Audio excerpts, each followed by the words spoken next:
Já pensou, você produz um vídeo, solta esse vídeo no YouTube e, sei lá, depois de 3 anos você percebe que esse vídeo tá te rendendo 80 mil reais por mês? Um único vídeo. Pedro, isso é impossível. Não, não é impossível não, e eu vou te mostrar aqui que tem gente já fazendo isso e ganhando isso. E eu vou te provar. E não só isso, eu vou te mostrar que um canal no YouTube com poucas visualizações, com poucos inscritos, fazendo vídeos sem aparecer, vídeos backstage, você pode faturar aí 2 mil, 10 mil, 15 mil reais por mês. Basta você querer e eu vou mostrar pra você agora. Já pensou, você produz um vídeo, solta esse vídeo... Dos alimentos que você paga aí, tá? E eu vou tratar de questões do Brasil. Não quero guerra.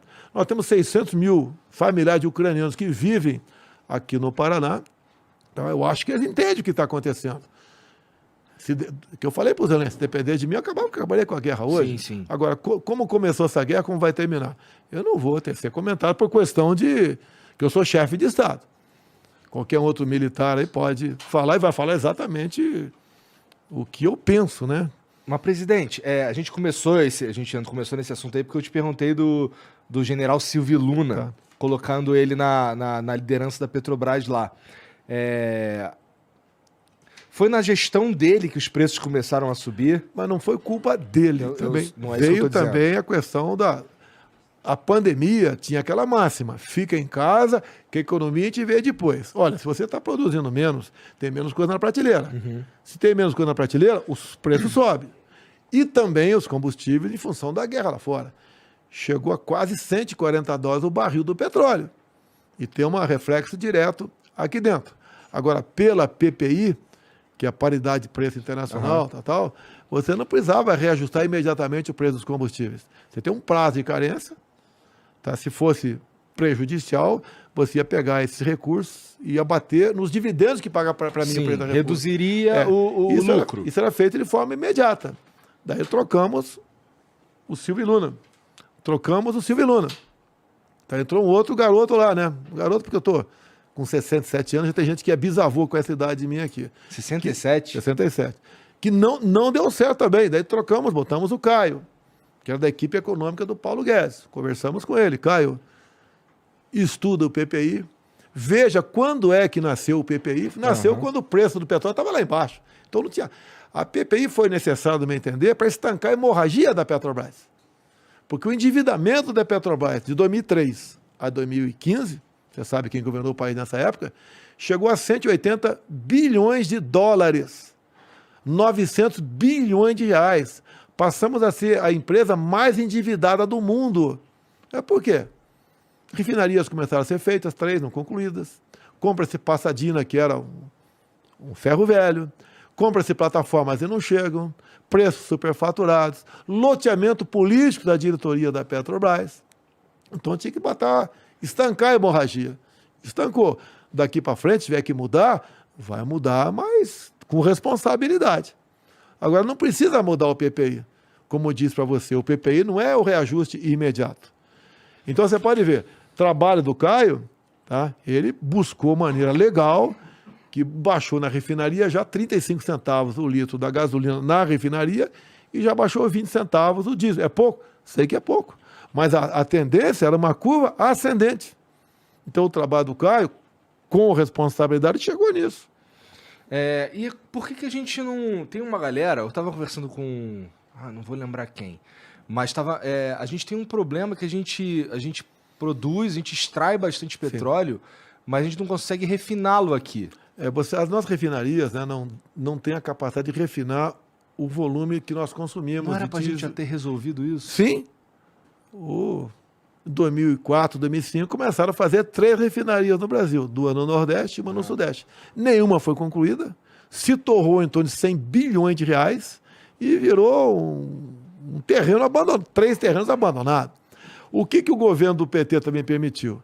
Que o governo da Bolívia, Evo Morales, nacionalizasse 2 refinarias nossas lá.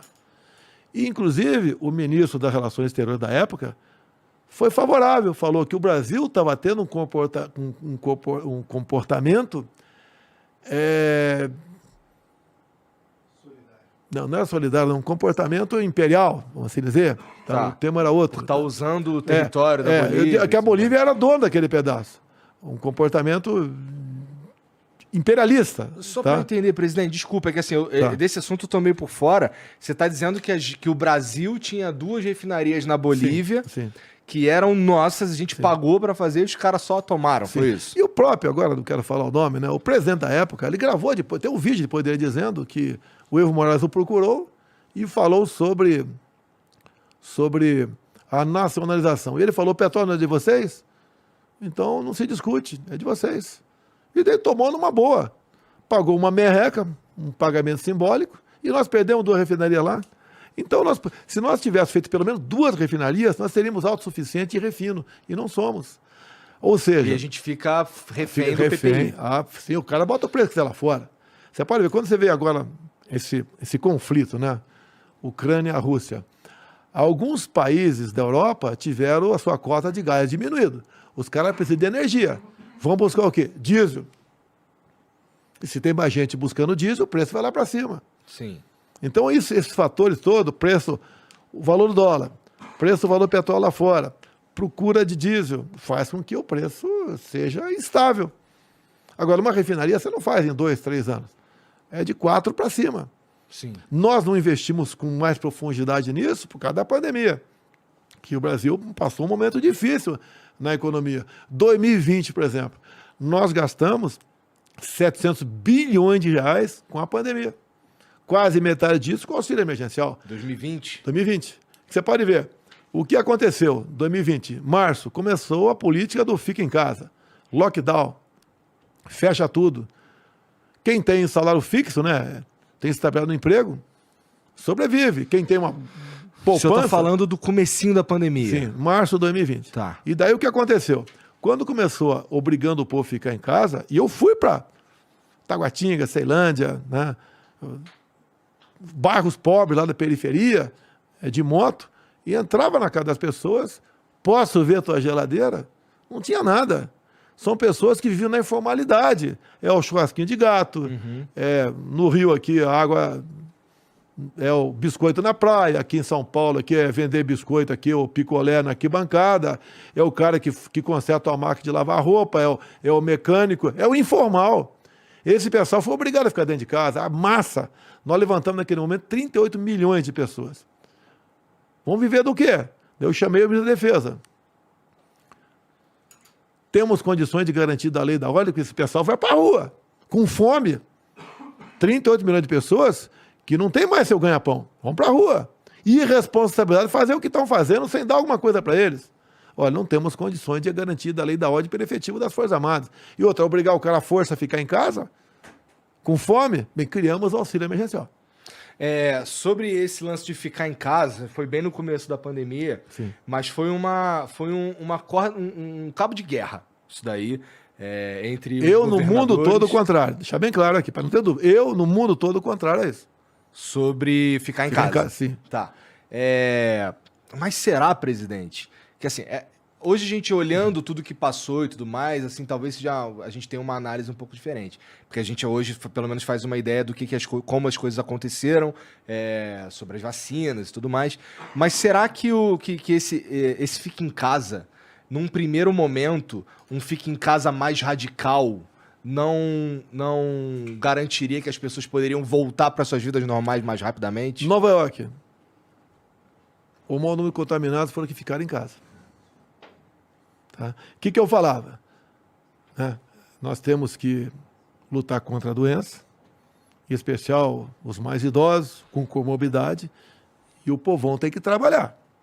Senão vai morrer de fome. Ficar embaixo da cama não vai resolver nada. E qual a intenção do lockdown? No máximo em 2 meses, criar hospitais de campanhas, aparelhar ou reaparelhar hospitais com respiradores. Foi um E problema. está tudo resolvido. O lockdown durou mais de 1 ano e meio. Virou uma política. Não durou. 1 ano e meio, sim. Você vê, eu te mando, posto decretos para você de 2021. Não, eu de vários governadores com lockdown. Eu não duvido que havia uma política nesse sentido, mas como o senhor disse, o povão precisava trabalhar. Sim. E assim, eu lembro que nessa época eu morava em Curitiba e eu tinha que vir para São Paulo toda semana para fazer o Flow. E eu lembro de passar aqui em São Paulo nos 2 primeiros meses, por aí, e parecia de fato uma cidade fantasma. Mas depois as coisas foram... As pessoas começaram a ter que trabalhar, não Quanto tinha tempo jeito. depois? Um ano depois? Não, acho que não foi um demorou ano esse depois. tempo todo não, presidente.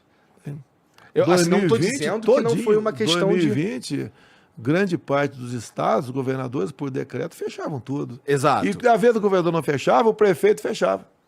O que o Supremo decidiu? Era concorrente, eu, governadores e prefeito. Só se eu, por exemplo, decretasse área amarela em São Paulo, o governador podia botar área vermelha. O prefeito no seu município podia botar uma área roxa. Foi o STF deu esse poder para ele. Deu esse poder para ele. Não sei por que fizeram isso. Me tirar de mim o poder de conduzir essas medidas da pandemia. E o que eu falava lá atrás? O vírus veio para ficar, infelizmente. Não é que eu quero, veio para ficar. Tanto é que não foi embora até hoje, nem vai embora mais. Fica rodando pelo mundo. E não é essa a solução.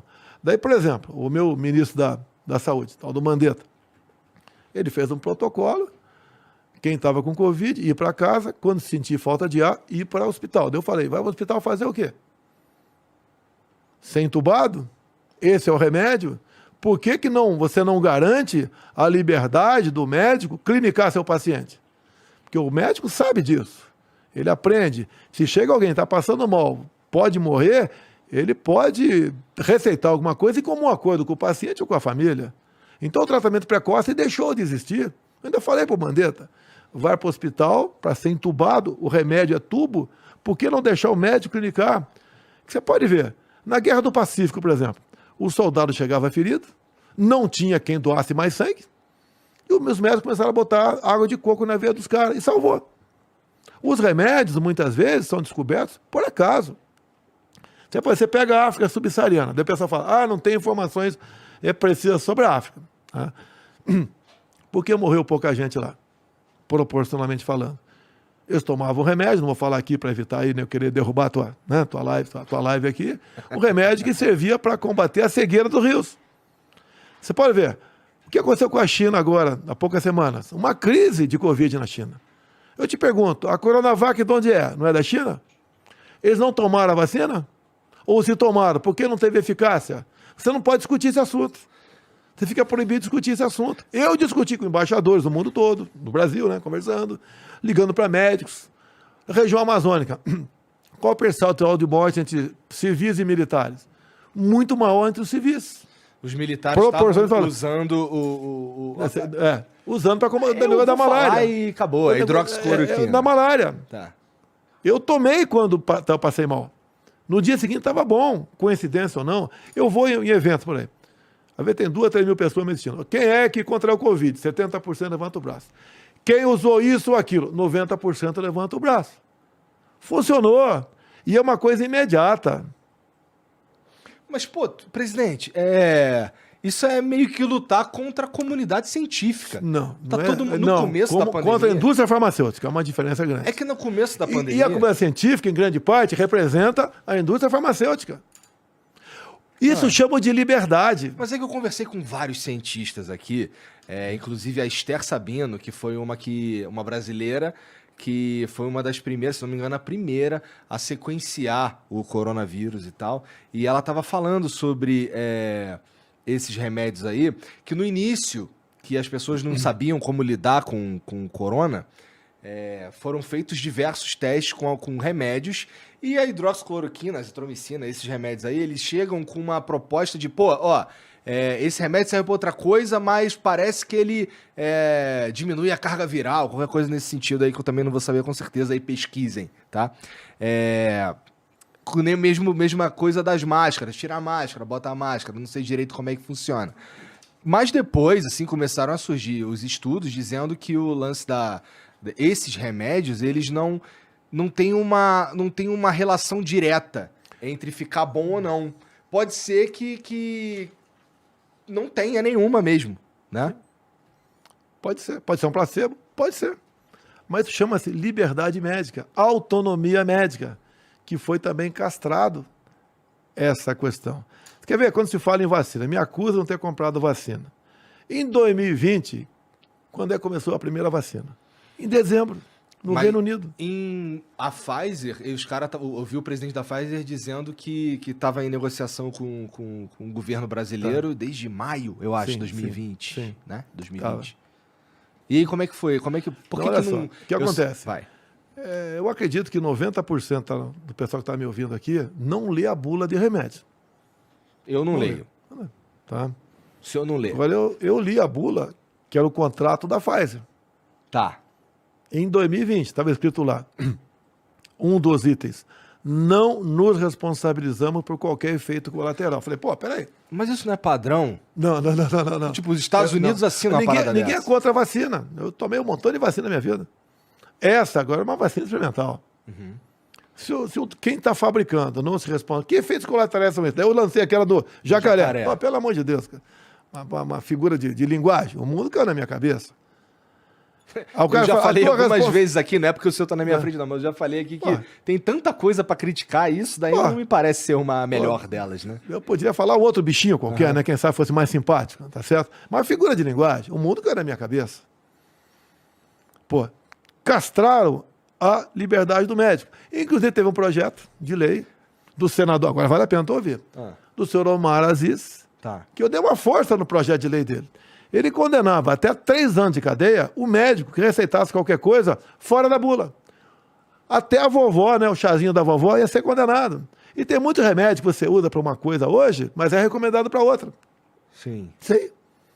Então ele queria 3 anos de cadeia. Agora, o Omar Aziz tem uma história bacana. Eu podia ter acabado com a CPI logo no começo. Chegou lá uma medida provisória nossa, tratando desses assuntos, e daí ele entrou com uma emenda, juntamente com o deputado federal Renildo Calheiros, irmão do Renan Calheiros, a mesma emenda, dizendo o seguinte, né, que prefeitos e governadores podiam comprar qualquer vacina no mundo, sem certificação da Anvisa e sem licitação. E quem ia pagar a conta era o governo federal. Se eu faço vista grossa ou deixo aprovar, estava sendo feita a festa de muitos governadores e prefeitos. Então tem muita gente honesta, não ia fazer isso aí. Tá? Deixa bem claro isso aí. Imagine a festa que ia ser. Já fizeram, o consórcio do Nordeste, são 9 governadores, já fizeram a festa. Quando a gente mandava dinheiro para lá, tu lembra dos 50 milhões para comprar respiradores? Via Carlos Gabas, que quase foi ministro da Defesa do governo Dilma. Tá? Ele pegou 50 milhões e comprou, entre aspas, gastou com uma casa de maconha, gastou 50 milhões e não recebeu um só respirador? Carlos Gabas. Carlos Gabas, você pode ver. Isso foi... Eu vi que eles tinham negócios ligados à maconha, mas que ele uma tinha... casa de maconha. Mas que eles fizeram isso daí, vou anotar aqui para dar uma pesquisada depois. Tá? Então o que acontece? Gastaram 50 milhões, pagaram, não receberam um só respirador. Quantos nordestinos que não morreram por falta de ar, por essa irresponsabilidade? E na CPI, quando um senador lá, isento, entrou com um pedido para convocar o Carlos Gabas, o que o Renan Calheiros fez? Não estamos aqui para apurar desvio de recursos. Essa é a briga que a gente enfrentava. A turma do Renan, de Omar Aziz, de Randolfo Rodrigues, queria, naquele momento, comprar vacina a qualquer preço, em qualquer lugar do mundo, a Anvisa fora, queria até dar um prazo de 48 horas para a Anvisa decidir, tá? E sem licitação. E daí o que acontece? Como eu estou brigando contra isso, quando o Congresso, em março do ano seguinte, aprovou um projeto de lei, que virou lei, dizendo que a responsabilidade não era minha, vamos comprar então, era. E compramos, não só da Pfizer, como outras também, Coronavac. Responsabilidade de efeitos adversos. Sim. Tá. Tá, e você pode ver, eu não forcei ninguém a tomar vacina. Isso chama-se liberdade. Na verdade, pelo contrário, presidente. Com todo respeito, é que você sabe que toda vez que você fala, toda vez que todas as ações que você toma, elas repercutem no Brasil em forma de influência. O lance do senhor não tomava... Não sei se o senhor não tomou a vacina, mas assim, o lance Não, do eu não senhor... tomei vacina. Me recomendaram até tomar uma água destilada. Aham, tá. Eu não vou, eu posso enganar você, não vou enganar mim. Então, o lance do senhor não tomar vacina acaba influenciando a galera a não tomar vacina. Influencia alguns. Eles vão ver, não é que a minha palavra está valendo. Eles foram ler a bula. É porque... Meio que a palavra do senhor tá valendo, presidente. Você desculpa. Não. Com todo respeito, Tá. mas é que o senhor, assim, o senhor influencia. Ó, minha sogra, que tava lá embaixo pra tirar foto contigo, cara, ela basicamente ela vai fazer o que o senhor Peraí, vamos lá. pô. O Aguinaldo Timóteo estava vacinado? Morreu do quê? Tarcísio Meira estava vacinado? Morreu do quê? Tem um estudo israelense que a Pfizer tem uma validade de 4 semanas. Aham. Agora, você falar isso aí, o pessoal me recomenda, não toque nesse assunto. Poxa, eu tenho que falar a verdade pro pessoal, pô. Não quer votar mais em mim? Lamento, né? Posso fazer o quê? Eu tenho que falar a verdade. Você pode ver, estão vacinando criança agora a partir de 3 anos de idade. Essa vacina é para uma cepa que não existe mais. Estou mentindo? Não existe mais. Bom, eu É uma vou outra anotar cepa. porque eu preciso saber. É uma outra cepa. Agora, o que interessa? Eu comprei vacina para todo mundo. 500 milhões de doses. E fomos o país que, mesmo proporcionalmente, mais vacinou. E tem gente que quer tomar a 3ª, a 4ª dose. Sem problema nenhum. Enquanto quiser tomar, vamos dar vacina. Agora, respeitem quem não quer tomar vacina. Se você está vacinado, você não vai ser contaminado. E a esquerda que fez essa campanha contra mim, para eu tomar vacina. Para a esquerda, alguns querem que eu parta, né? Deixa eu ficar sem vacina. Inclusive, uma coisa óbvia, eu acho que o médico vai dizer que eu tenho razão. Quem se contaminou está melhor imunizado que quem tomou a vacina. Por que é a vacina? É um vírus inativo. Para enganar seu organismo a produzir anticorpos. Se eu peguei o vírus ativo, o meu organismo não foi enganado. Ele realmente trabalhou para combater aquele vírus e criar uma memória para eu não ser, para quando for contaminado novamente, atacar. Era nisso que o senhor estava apostando, na imunidade de rebanho? A mesma coisa que o Boris Johnson apostou? O Boris Johnson tem uma casa comigo, eu vou falar aqui, tá? Até uma novidade, né? Eu estava com o Boris Johnson, e ele queria que eu abrisse aqui, facilitasse a importação de uísque. Pô, em plena final de pandemia, com todo respeito, não é a minha prioridade facilitar a importação de uísque. E tínhamos conversado esse papo aqui sobre vacina antes. Tá. E ele tinha sido vacinado. Eu falei, eu abro a importação de vacina hoje, facilito, de uísque. Obrigado aí. A gente fez o exame de sangue agora e vê quem está mais imunizado. Tu tiver mais imunizado do que eu por causa da vacina, do que eu que não tomei e tomei o vírus, abro hoje. Ele não topou. Então, certas verdades... Rolou essa conversa? Rolou. Comigo eu descontrai. Com o Putin, teve descontração. Tá? Teve descontração também. 3 horas de conversa, tem que ter uma descontração. Mas eu não duvido, não, que o senhor tá, de fato, mais imunizado que eu, que não... Agora, por que vacinar, por exemplo, quem contraiu o vírus, meu Deus do céu? Uma coisa óbvia. E o que acontece, né? Uma parte considerável da população, elas não demonstram qualquer sinal de contaminação. Sim. Tem um nome específico para isso daí, tá certo? Tá. Não demonstra. Então, o jovem, por exemplo, eu te falei das academias militares, eu falei, vão continuar abertas. Ninguém sequer foi hospitalizado. E liberdade para o médico. Eu não estou impondo o médico dar ou não dar esse ou aquele medicamento, tá? Que não tinha e não tem até hoje comprovação científica assim. Tá? Ele decide. Porra. Ele decide, pô. É liberdade, é o jovem que está nos ouvindo aqui, que o que ele mais preza é o quê? É liberdade, para ir e vir. Mas, presidente, eu acho que é a primeira vez que eu ouço o senhor dizer que, de fato, não tem uma comprovação científica. Mas não tem, eu nunca falei que tinha. Mas também nunca falou que não tinha. Não tinha, não falei que não tinha. Mas é uma doença rara. É igual tá aí agora aqui a questão aí do macaco aí. Varíola do macaco. Vai do macaco, né? Já estão se falando em vacina, vai tomar, não vai. Quem pega, quem não pega, não vou falar aqui. Segundo o OMS falou que vai dar um curto-circuito geral, tá certo? Você tem que ter a liberdade, meu Deus do céu. Você pode ver, a imprensa bateu muito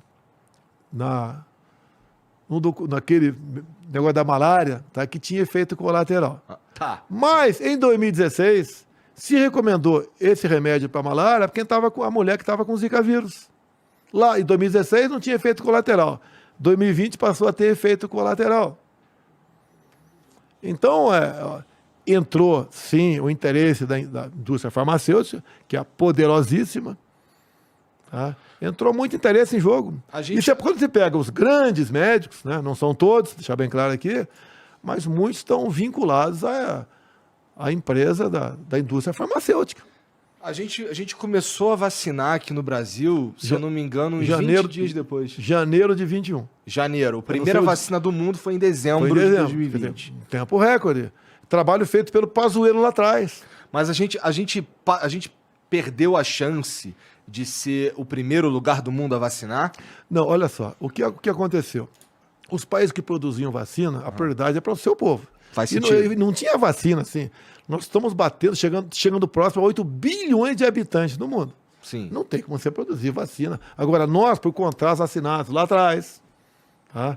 Nós conseguimos até melhor negociar com a Pfizer o contrato de 21 do que o previsto de 20. Tá. Então entrou várias vacinas. Eu vi lá o presidente da Pfizer, ele falou na CPI da Covid, que eu queria saber qual que é o fim disso daí, que eu não sei, não ouço mais falar sobre isso. Mas ele fala lá que, na época, o ministro da Saúde, que eu acho que era o Pazuello, falou que precisava de um aval da Anvisa e tinha um problema de insegurança jurídica, que provavelmente era esse lance de assumir a responsabilidade sobre qualquer efeito adverso. Não tenho certeza, eu só estou assumindo aqui. A Agência Nacional de Vigilância Sanitária é o que diz se tal medicamento pode ou não ser usado aqui no Brasil. Tem que passar por lá. Não existe um medicamento no Brasil que não passe pela Queriam, Anvisa. na época, né, que fosse, acho que 48 horas, tempo recorde. Depois passaram para 5 dias. Mas que época que o senhor está falando? É isso aí, 2000. 20 e 21.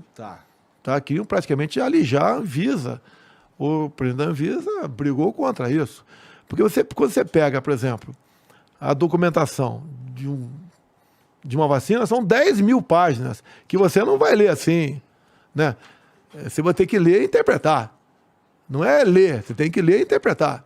Tá. E a responsabilidade passa a ser do pessoal da Anvisa. Então, o Almirante Barra exigiu que aquele tempo era muito exíguo. Não dava para fazer daquela maneira. E a imprensa pancada nele, pancada em mim. Eu não interferi em nada. Eu fui pela legalidade. Olha, esse medicamento não tem a comprovação científica ainda e eu não posso assinar, comprar, porque o mundo vai cair na minha cabeça. Se o cara virar jacaré, lembra, né? O mundo vai cair na minha cabeça. E eu não quero ter essa responsabilidade. Tanto é que eu mostrei, eu falava nas minhas lives, que a Pfizer não se responsabiliza por efeitos colaterais. A decisão é tua, cara, não é minha. Tô mostrando pra você. Era muito mais fácil eu estar do outro lado. Era muito mais fácil. Eu acho que o senhor sairia como herói, inclusive. Sim. Eu acho que a aposta... Porque assim, você está falando várias vezes aqui que foi pelo que o senhor acreditava ser certo. Sim. Mas ficar do outro lado da aposta era politicamente muito melhor. Eu não fiquei do outro lado do politicamente correto. Eu fiquei em cima do muro. Olha, é isso. Você tem que decidir se vai tomar vacina ou não. Como eu falei agora, a questão de criança. Você tem que decidir.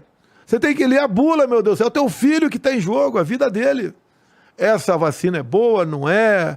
Quais são os efeitos colaterais? O CDC, que é a Anvisa americana, diz que os efeitos colaterais começarão a ser mostrados para o mundo no final de 22, 23. Quais são os efeitos colaterais? Inclusive, a Pfizer pediu um sigilo, acho que por 70 anos, 50 anos.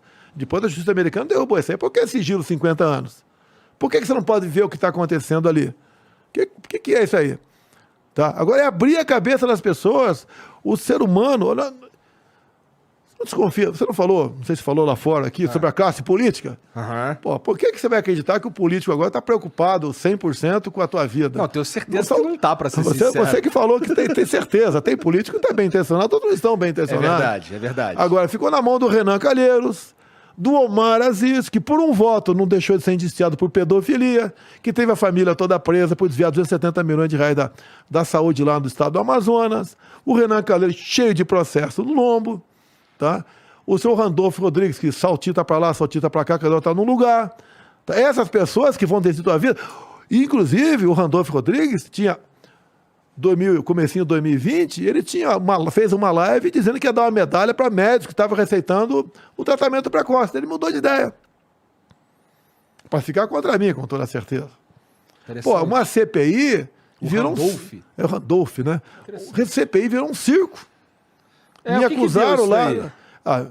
Os caras fizeram um relatório, mandaram para o Supremo, caiu na mão de um ministro, ele passou, como envolvia eu, por exemplo, foro privilegiado, pediu informações ao Ministério Público. E o MP pediu as provas da CPI. Uma das acusações minhas é charlatanismo. O charlatanismo, eu tenho um escritório aqui, né, um consultório, e receitar alguma coisa. Porque eu falava no tratamento para malária e para a cegueira do Rios, passei a ser charlatão.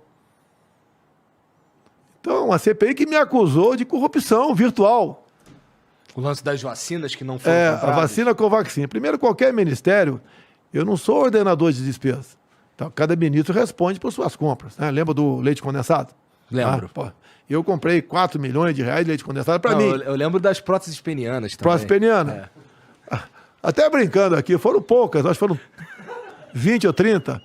Pô, no exército só tem 20 brochas, pô. Tá certo? Só 20 brochas no exército. Igual, por exemplo... História é essa aí, Cid? Também